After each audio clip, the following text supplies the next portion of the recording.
paragraphs 33 to 34 raises a number of issues. First, he maintains, my lady and the honorable members, that the server was accessed by unauthorized persons, and these included foreigners and some members of the IEBC. He mentions them by name. He further maintains that one foreigner by the name Gudino Omar accessed the server several times.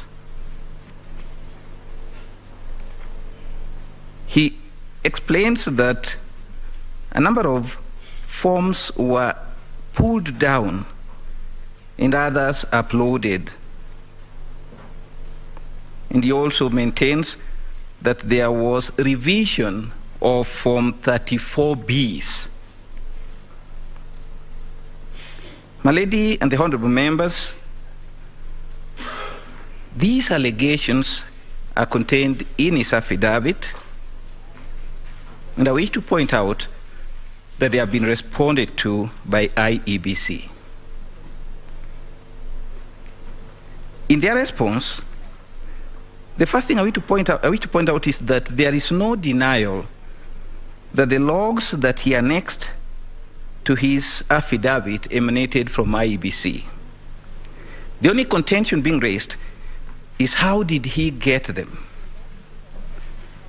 That contention, in our humble submission, has no merit, considering, as he puts in his affidavit, that he was the commissioner in charge of ICT at the commission.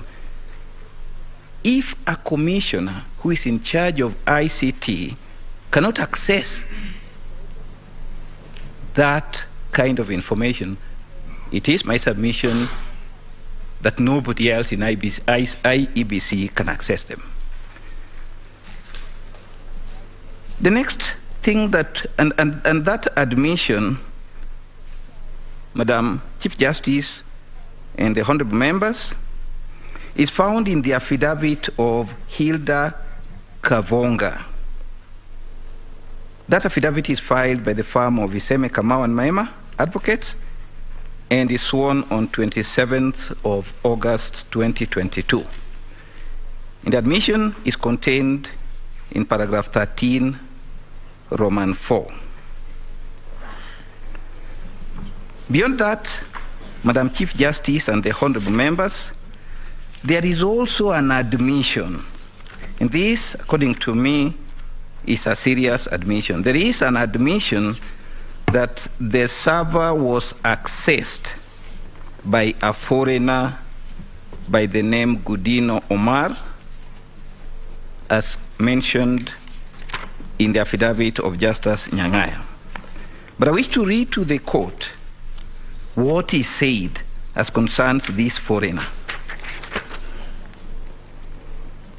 At page 5, paragraph 13.7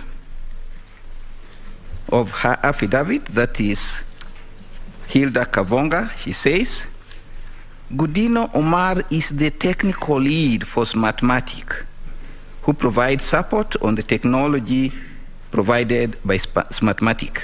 He's the technical deployment lead, and then in paragraph 8, she continues, they said Gudino Omar, being a technical deployment lead, his role is to deploy infrastructure, that is networks, server platforms, and services. In his capacity, he is supposed to have access to the said infrastructure to monitor by ensuring the system is properly running at all times. Now, the first point that we need to bear in mind, Madam Chief Justice and the honorable members, is, did IBC formally gazette Gudino Omar as one